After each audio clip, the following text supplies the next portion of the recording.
And still to come, we meet the viewers who spotted their relatives on TV 80 years after they sent messages from the front lines during World War II. It is. They were known as the Forgotten Army of the Second World War, and for the British soldiers based out in the Far East, black and white film recordings were often the only way to send a message back home. You might remember we played some of these messages, they're called the Calling Blighty tapes, a couple of weeks ago, in the hope of tracking down some relatives. And this morning, Jane has a really special update.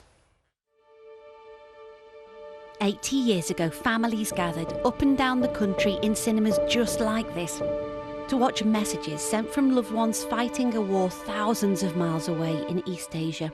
Hello, Mary. Hello, Michael. I just want you to know, darling, that you're always in my thoughts. Hoping to see you soon. I'll miss your cooking, Mum. Keep smiling, darling. Brief love letters from sons, husbands, fathers who might not have seen their families for very many years. Hello, Hilda, kid. Here's that piece of furniture of yours again. Still in one piece. So this is my Uncle Ernest. And when we showed the Calling Blighty films on BBC Breakfast 2 weeks ago, these families got in touch. My dad, Harry. Because they discovered their loved ones in the archive. Yeah, this is me granddad, John. So today we've come together to watch messages which still have a profound impact. That's his medal. His war medal. Just gather around, boys, and we'll bring the mic around too. Barry was told his granddad had been in a wartime film, but it was one the family had never seen. So when he watched BBC Breakfast, he discovered exactly where to find it. Oh, Gladys, how are you? And the children? Expect Jean will be leaving school soon.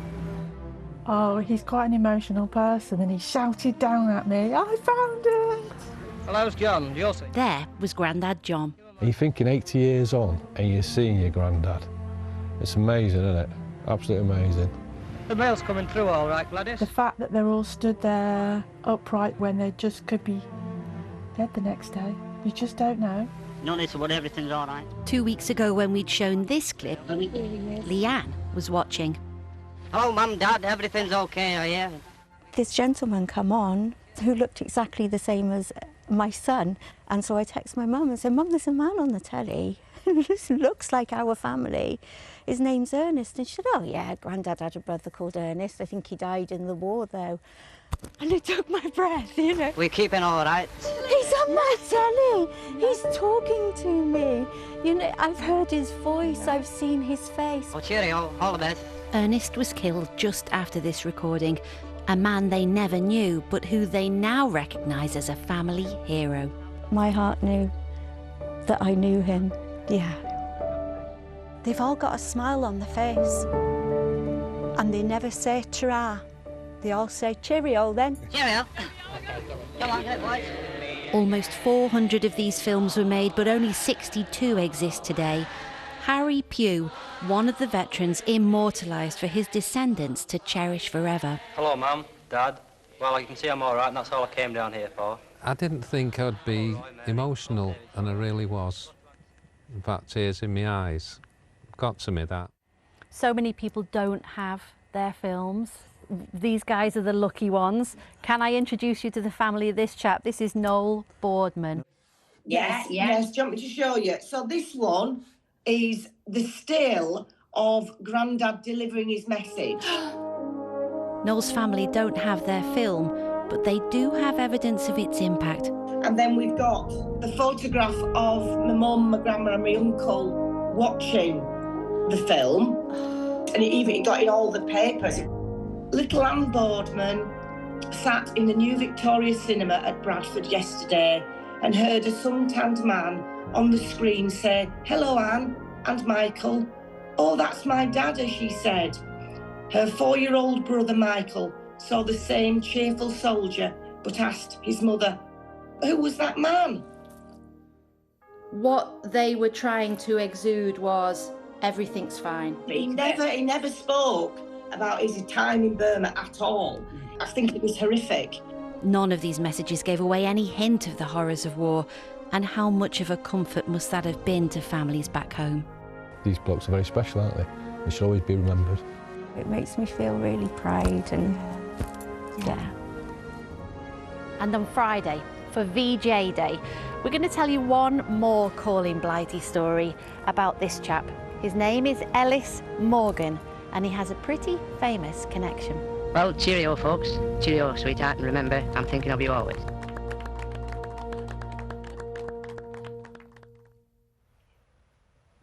I feel like I want to applaud as well. What a beautiful film that was. So moving, isn't it? It really is. And we will be talking more about this. It's absolutely fascinating with Jeff Senior, who's the North West Film Archive. That'll be around about 8:30 here on Breakfast. It's so good to see those families. When we played the original piece a couple of weeks ago, we sat here and saw emails coming in saying, I think that was my granddad, I think that was my great uncle, and some of them were. Wonderful to see that. So moving. Let's talk more about it, shall we? Because we're joined now on the sofa by Jeff Senior, who's from the North West Film Archive. They're the custodians of these tapes, trying to find families, and you were there for that moment with the... I mean, that must have been something. Yeah, yes, I was, and it's a lovely time to try and reunite the families with these films and to actually be there with them and see their relatives on the screen, sometimes for the first time. It was just wonderful. Obviously, a real emotional time for those families. I mean, you can just see it in their faces, can't they? This kind of seeing this relative, some of whom they would have never seen and maybe died in the war. Yes, yeah. The two ladies who discovered their film, and when she said it was, it was her, she saw her son in the face of the gentleman, and yeah, so emotional, so powerful films. We sometimes hear that what happened in the Far East can become a bit forgotten as part of that part of the Second World War. But this is such a powerful way of connecting it directly to people, bring it alive, if you like. Yes, yeah. The films were made because the army realised that troops weren't getting leave, the mail was irregular, the provisions were pretty poor. So it was done as a morale-boosting exercise and a way of connecting families with the guys who were serving out there, and to be able to connect them again with their families now is just wonderful. And there's a lot of luck involved, because some of this footage was found in a skip. Yes, yeah, the big collection of films, 25 of them were found in the basement in Manchester Town Hall when it was going through a period of regeneration. They probably would have been thrown in a skip. Fortunately, somebody passed them to the Film Archive in our very early days, back in 1984. And the real gold dust with those films from Manchester is that they came with the sheets that gave us all the names and addresses of who the messages were being sent to, the name, rank and serial number of the men who appeared in the films. So we were able to build that database to be able to go out and then search for the families. And what strikes you is the quality, and bearing in mind it obviously hasn't been massively well looked after for many, many years. It's incredible. Absolutely. Shot on original nitrate film stock, 35mm film stock that could be used in the cinemas, but nitrate was notorious for decomposing and also being highly flammable. So for them to have survived is wonderful, yeah. Are you still looking for families? Are you still keen to hear from people? We're always keen to hear from families. This has been part of the thing about bringing this story back to life for the 80th anniversary of VJ Day. We've been lucky that over the course of the project we found around 170 families of the 950 men's messages that we've got. There are still more films in other archives and collections that we'd love to add to the project. And so there's still maybe another 1,000 families, and each message that you see on the screen is a family, is a story, and something else that could be brought out and told. So how do you sort of connect them to? How do people see the 1,000 or so that you haven't managed to match up? All the clips that we've got so far are available for people to watch on the Archives website. So if they look for North West Film Archive, Manchester Metropolitan University, Calling Blighty, put all those into your search engine. Okay. It will pop up. You can then search for your family's name or the regiment that you think that he served with, because obviously there are a number that we don't know the full names and details of. But if you think that your relative appeared in one of those films, then you can search on the Archives website, and the clips are all there for people to watch. And people from all over the world have found their relatives. We've had emails from Australia where people have, moved on and with their lives and gone to live out in Australia or America, and they've found their relatives and been able to watch them on screen. What's that like for you, Jeff? Getting those emails and connecting them? I've been working for the archive for over 30 years, and it's my wonderful job to help people make access to the collection.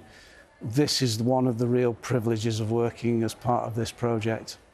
Well, it's been a privilege to see those clips and to hear about it, and we'll hear more as well in the coming days. But thank you so much. Thank you. And just a reminder for you to tune in on Friday, the 80th anniversary of VJ Day.